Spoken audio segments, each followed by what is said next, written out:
To make a call, touch the phone key on the launch bar, then select one of the following options. Call history, to call a recently used number. Phone book, to call an entry in the phone book.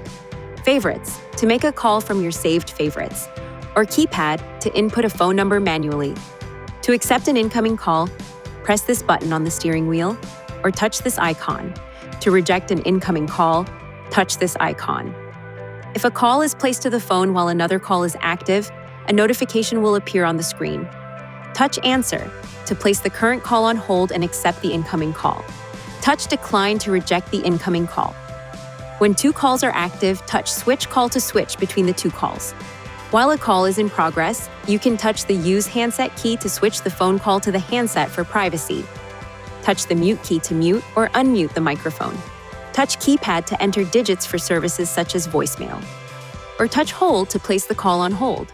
To end a call, touch the Hang Up key or press this button on the steering wheel. Please see your Nissan Connect owner's manual for important safety information, system limitations, and additional operating and feature information.